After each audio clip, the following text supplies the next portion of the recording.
नमस्कार। हम लोग मैथ में आज से पढ़ेंगे साझेदारी। इसे इंग्लिश में पार्टनरशिप भी कहते हैं। तो इसमें करना क्या होता है, कुछ पार्टनर होते हैं जो कुछ मात्रा में धन निवेश करके एक व्यापार करते हैं जिससे उन्हें कुछ लाभ होता है, तो उनके लाभ को बांटना होता है। तो इसके लिए जो फॉर्मूला होता है बिल्कुल अनुपात की तरह होता है। जैसे मान लेते हैं कि दो पार्टनर हैं ए और बी, ये कुछ रुपए मान लेते हैं ए रुपए और बी रुपए क्रमशः ये मिला करके एक व्यापार में निवेश करते हैं और इन्हें पी लाभ होता है, पी रुपए का लाभ होता है। तो ये लाभ कितना कितना ए और बी में बटेगा उसे इस फॉर्मूले से निकालेंगे। जैसे ए का लाभ तो ए का अनुपात बटे में कुल अनुपात यानी कि ए प्लस पी इंटू में लाभ जो दिया है पी, तो इतना कर देंगे तो ए का हिस्सा मिल जाएगा लाभ में।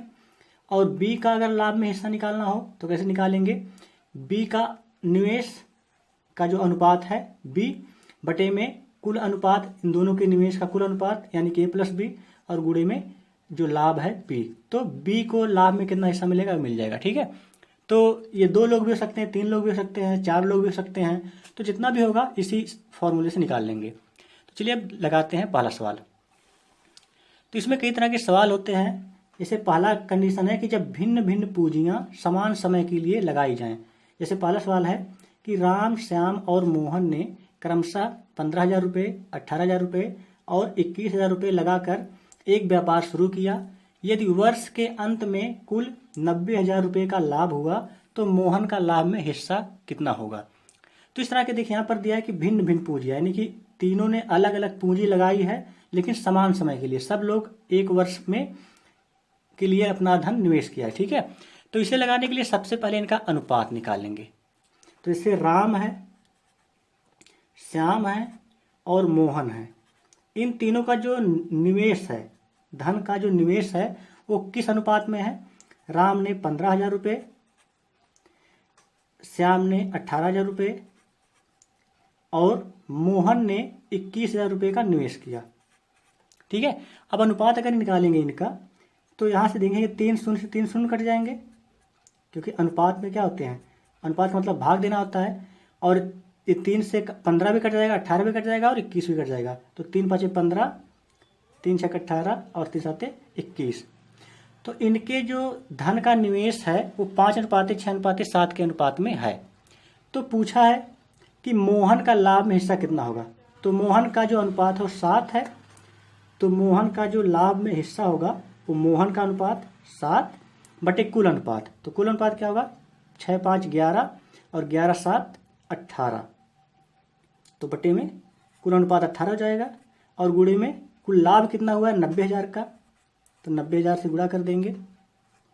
तो यहाँ पर इसे कैलकुलेट करेंगे तो 18 5 90 यानी कि यहाँ हो जाएगा 5,000 और 7 5 35। तो मोहन का जो लाभ में हिस्सा होगा वो 35,000 रुपये होगा। तो देखिए काफ़ी आसान है। अगर राम का लाभ में हिस्सा पूछता तो 5/18 कर देते, क्योंकि इनका योग अनुपात, कुल अनुपात कितना है 5 6 11 और 7 18। तो राम का हिस्सा अगर पूछता लाभ में तो 5/18 गुणे 90 कर देते, या 5 गुणे 5,000 ही होता।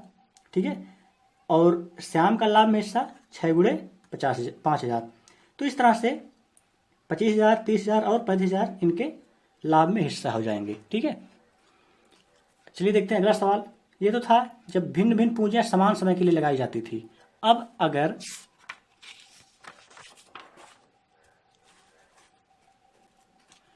जब समान पूंजियां भिन्न भिन्न समय के लिए लगाई जाएं, यानी कि सब लोगों ने एक समान रुपए लगाए लेकिन अलग अलग समय के लिए लगाए, तो होगा क्या, जो ज़्यादा समय के लिए लगाएगा उसे ज़्यादा लाभ मिलेगा, जो कम समय के लिए पैसा इन्वेस्ट करेगा या निवेश करेगा उसे कम लाभ मिलेगा। ठीक है, तो जैसे दिया कि ए व बी ने समान पूंजी लगाकर एक व्यापार किया जिसमें ए की पूंजी प्रारंभ के 3 वर्ष के लिए तथा बी की पूंजी 5 वर्ष के लिए निवेशित रही।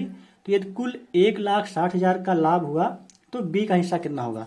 तो देखिए मान लेते ए और बी ने दोनों ने x रुपये निवेश किए। ठीक है, तो ए का x रुपये कितने समय के लिए, 3 वर्ष के लिए, और बी का जो बी ने x रुपये निवेश किए कितने समय के लिए, 5 वर्ष के लिए। ठीक है, तो यहाँ से अगर इनका अनुपात देखें तो x से x कैंसिल हो जाएगा, ये हो जाएगा 3:5। ठीक है। यानी कि जो लाभ में अनुपात मिलेगा वो 3:5 में होगा। क्यों? क्योंकि ए ने 3 वर्ष के लिए ही निवेश किया है और बी ने 5 वर्ष के लिए। समान धन निवेश किया है तो समय के अनुसार इन्हें लाभ मिलेगा। पूछा है बी का हिस्सा कितना होगा, तो जो बी का हिस्सा होगा, बी का अनुपात 5 और बटे कुल अनुपात 5 3 8 और गुणे में 1,60,000। ठीक है। यहाँ से अगर भाग देंगे तो 2 बार में कट जाएगा। ठीक है। और यहाँ बचेगा ये 20,000 है। ठीक है। तो 20 का गुणा इसमें करेंगे, 2 5 10 और ये बाकी के 4 शून्य। ठीक है। तो हो जाएगा 1,00,000। तो 1,60,000 कुल लाभ हुआ है। ठीक है। तो बी को 1,00,000 मिलेगा। और अगर ए का पूछता तो ए का कितना बताते, ए का होता है अनुपात 3/8 और गुणे में 1,60,000। ठीक है। तो इसे भाग देंगे तो ये 2 तिया 6 यानी कि हो जाएगा 60,000। ठीक है। तो चाहे ए का लाभ पूछे चाहे बी का लाभ पूछे, आप बता सकते हैं। ठीक है। तो प्रश्न में बी का हिस्सा पूछा है तो आंसर होगा 1,00,000 रुपये। ठीक है। तो इस तरह से समान पूंजी अलग अलग समय के लिए या अलग अलग पूंजी समान समय के लिए लगाई जाए तो किस तरह से लाभ का हिस्सा मिलेगा। अब अगर पूंजी भी अलग अलग लगाएं और समय अलग अलग समय के लिए लगाएं तब कैसे सवाल हल करेंगे। यानी कि जब भिन्न भिन्न पूंजियां भिन्न भिन्न समय के लिए लगाई जाएं तब कैसे लाभ में हिस्सा निकालेंगे। तो चलिए उसे देखते हैं। दिया है कि ए बी तथा सी, ये ए बी सी के यहाँ पर नाम हो सकते हैं किसी व्यक्ति के। ठीक है। कोई भी हो सकता है, XYZ कोई भी। तो ए बी तथा सी ने क्रमशः 20,000 रुपये, 25,000 रुपये तथा 30,000 रुपये लगाकर साझे में एक व्यापार शुरू किया।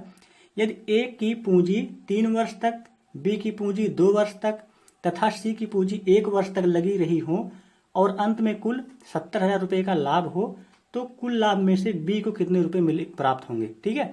तो ए बी सी को किसी का भी अनुपात बता सकते हैं। तो यहाँ पर देखिए अलग अलग रुपया निवेश किया गया है और अलग अलग समय के लिए। ठीक है। तो कैसे निकालेंगे इनका अनुपात, ए अनुपात ए, बी अनुपात सी। यहाँ पर देखिए ए का जो रुपया है, निवेश है धन, वो 20,000, लेकिन समय कितने वर्ष तक, 3 वर्ष तक। ठीक है। तो ए का काउंट इतना होगा।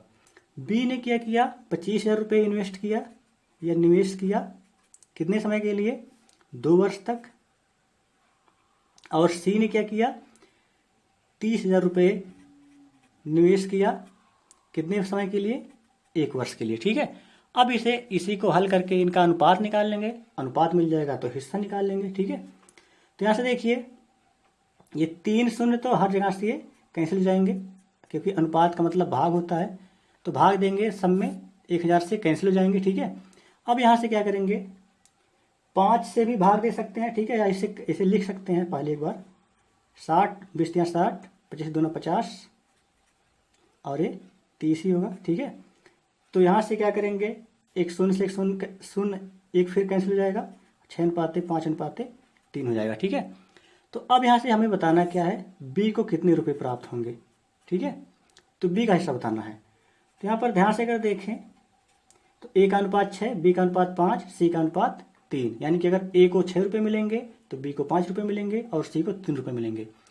लेकिन कुल लाभ हुआ 70,000, तो 70,000 का निकालेंगे। तो बी का अनुपात 5 बटे कुल अनुपात, तो 6 5 11 3 14 और कुल लाभ कितना हुआ, 70,000। ठीक है। तो ये हो जाएगा 14 5 70 और 5 में करेंगे तो 25 हो जाएगा और यहाँ पर 3 शून्य यानी कि 25,000 रुपये। ठीक है। तो बी का लाभ कितना हो जाएगा, 25,000 रुपये। अगर पूछता कि ए का लाभ में कितना हिस्सा होगा, तो देखिए ए का अनुपात 6 है तो 6 गुणे 5,000 यानी कि 30,000 हो जाता। सी का अनुपात, सी का कितना लाभ में हिस्सा होता, तो सी का अनुपात 3 है तो 3 गुणे 5,000 यानी कि 5 15,000। ठीक है। तो किसी का भी हिस्सा पूछ ले तो अब आप बता सकते हैं। तो यह हो गया साझेदारी का पहला भाग। अब हम लोग अगली क्लास में एक नए टॉपिक को पढ़ेंगे। तब तक के लिए नमस्कार।